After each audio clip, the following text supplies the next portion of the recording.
এবার গাজা যুদ্ধবিরতি প্রসঙ্গ। ফিলিস্তিনের গাজায় যুদ্ধ বন্ধে সম্মত হয়েছে ইসরায়েল ও হামাস। চুক্তি অনুমোদনে স্থানীয় সময় বৃহস্পতিবার মন্ত্রিসভার বৈঠক ডেকেছে ইসরায়েল। দেশটির প্রধানমন্ত্রী জানিয়েছেন, মন্ত্রিসভায় অনুমোদনের 24 ঘন্টার মধ্যে যুদ্ধবিরতি শুরু হবে। হামাস জানিয়েছে 72 ঘন্টার মধ্যে ইসরায়েলি জিম্মিদের মুক্তি দেওয়া হবে।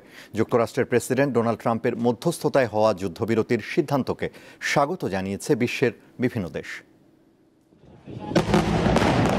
গত 2 বছর ধরে ইসরায়েলের হামলায় গাজায় ৬৭,০০০-এর বেশি মানুষ প্রাণ হারিয়েছেন।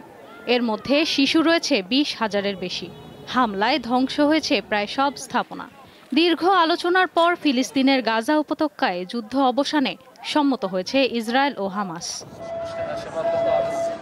যুক্তরাষ্ট্রের প্রেসিডেন্ট ডোনাল্ড ট্রাম্পের পরিকল্পনা অনুযায়ী ইসরায়েলি সব জিম্মিকে মুক্তি দিবে হামাস, আর ফিলিস্তিনি কারাবন্দীদের মুক্তি দিবে ইসরায়েল।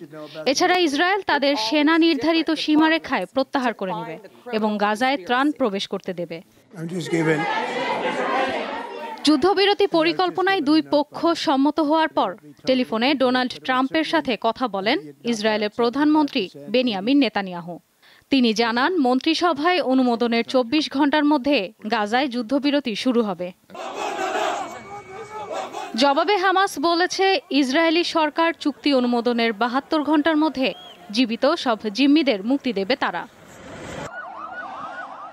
যুদ্ধবিরতির খবর পেয়ে বিধ্বস্ত গাজার খান ইউনিস সহ বিভিন্ন স্থানে উল্লাসে মেতে ওঠে ফিলিস্তিনিরা। অন্যদিকে ইসরায়েলেও উল্লাস করেছে জিম্মিদের পরিবার। ট্রাম্পের প্রস্তাবিত এই চুক্তি যুদ্ধ অবসানের আশা জাগালেও বেশ কিছু গুরুত্বপূর্ণ বিষয় অস্পষ্ট রয়ে গেছে।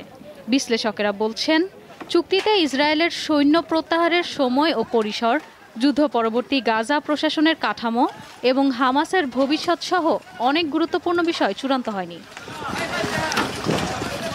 গাজায় যুদ্ধবিরতির ঘোষণাকে স্বাগত জানিয়েছে ইউরোপ ও মধ্যপ্রাচ্য সহ বিশ্বের বিভিন্ন দেশ।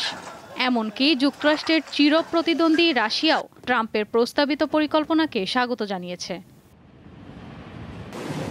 ইশরাত সুমা, দীপ্ত বার্তা কক্ষ।